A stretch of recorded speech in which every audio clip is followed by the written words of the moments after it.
السلام عليكم شيخ ماهر. الو، السلام عليكم. كيف حالكم سماحة الشيخ؟ الله يبارك فيك ويعزك. الله يبارك. حياكم الله. أزعجناكم يا شيخ ماهر؟ لا لا، خادم. حياكم الله شيخ. حببت أن أخذ من وقتك دقيقة فقط. اي خادم، منو؟ معك عيسى الفاروق يا شيخ. عندي سؤال يا شيخ ماهر. اي منو؟ عيسى الفاروق يا شيخ. الشيخ ماهر، أهل البيت عليهم السلام هل أمرونا اي بأن ندعوهم في قبورهم ونطلب منهم الحوائج؟ لا، هم باب الله عز وجل للحوائج. يا شيخ هم هل أمرونا أن نطلب منهم الحوائج هم؟ لا لا. آه. بس هم باب الله عز إيه. وجل ان يدعون لنا عند الله عز اي جميل. وجل اي جميل. يعني هم فنطلب حوائج. يعني هم ما امرونا صحيح؟ بلي. اي طيب. ولكن علي بن ابي طالب رضي الله عنه عليه السلام في نهج البلاغه يقول: فاسالوا الله به وتوجهوا اليه بحبه ولا تسالوا به بخلقه. بلي. آه. احسنت. والباقر عليه السلام يقول: اتخذ الله عز وجل ابراهيم خليلا لانه لم يرد احدا خليل. ولم يسال احدا غير الله عز وجل.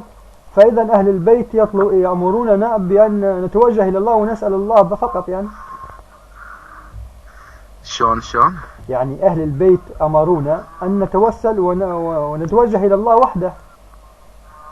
احسنت. بس هم وسيله بعد الى الله عز وجل في دعاء التوسل، نتوسل الله عز وجل بهم. ولكن علي بن أبي طالب لأنهم باب الرحمة. ولكن علي بن أبي طالب في نهج البلاغة يقول: إن أفضل ما توسل به المتوسلون إلى الله سبحانه وتعالى الإيمان به وبرسله والجهاد في سبيله والصلاة والصوم والحج. فلم يذكر أن من الوسائل هو أهل البيت، أن نأخذ أهل البيت وسيلة.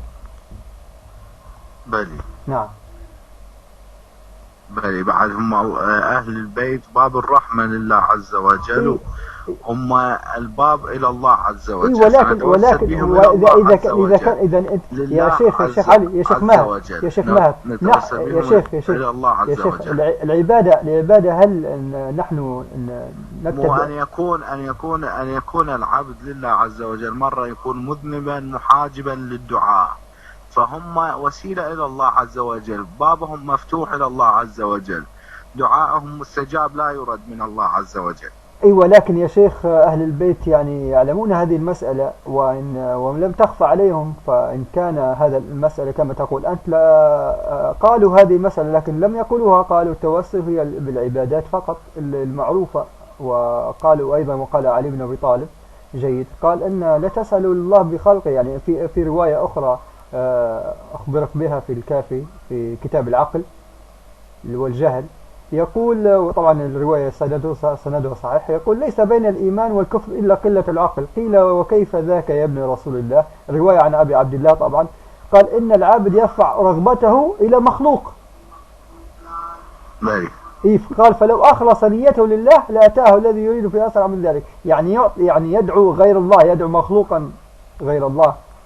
فهمت علي يا شيخ ماهر؟ فأهل البيت يا شيخ ماهر أمرونا أن نتوجه ونلتجئ إلى الله جل وعلا. صلى الله عليه وآله وسلم.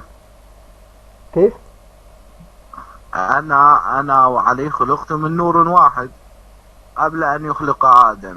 هذا في ليالي بوشار في كتب أهل الجماعة والشيعة. يعني لا هذا باطل، لأن القرآن يرد هذا. القرآن يقول: فإن خلق الإنسان من الطين. اي بعد هو يقول خلق آدم، خلق علي ورسول الله صلى الله عليه وسلم من نور واحد قبل أن يخلق آدم. ولكن أنت قلت يا شيخ، ودمهم دمي. ما هو هذا تناقض. هذا صلى الله عليه وسلم نحن يقول يا شيخ الكساء عند العامة بعد معروف. يا شيخ ماهر يعني في غنى عن حديث الكساء. يا شيخ ماهر، طبعا نحن انتقلنا إلى نقطة ثانية.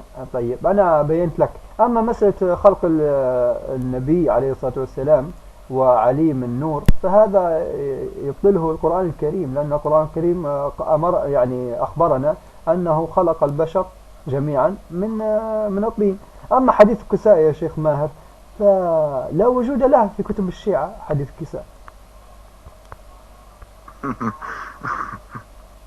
لا شلون ما موجود في كتب موجود الشيعة؟ موجود. عند انت ايش رايك يا شيخ ماهر؟ ومتفق ايش رايك يا عليه شيخ ماهر؟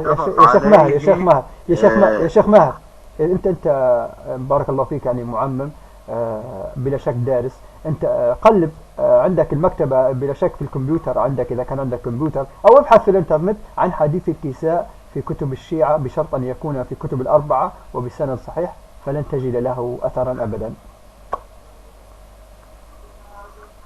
عندي الشيعة. نعم نعم. وأنا سعدت حقيقة بالاتصال بك، وهذا ما نريده، يعني نريد النقاش الطيب بين السنة والشيعة، وربي يهدينا ويهديكم إلى الحق إن شاء الله. في أمان الله يا شيخ. إن شاء الله إن شاء الله. حياكم الله. السلام عليكم. حياكم. طبعا أحبتنا، استمعتم إلى الاتصال الشيخ ماهر. طبعا الدين الشيعي قائم على مخالفة مخالفة أئمة أهل البيت. أهل البيت يقولون أن تذهب وتدعو الله، ولا تدعو أحد آخر، مخلوق ضعيف لا يقدر أن يفعل شيء لنفسه، لا تدعو، ادعو الله إلهنا، ادعوه واطلب منه الحوائج فقط، وتوسل إليه بالطريقة الشرعية فقط. واستمعتم أنتم، لا الأدلة عرضناها ولا يوجد جواب مع الأسف يعني. والسلام عليكم ورحمة الله وبركاته.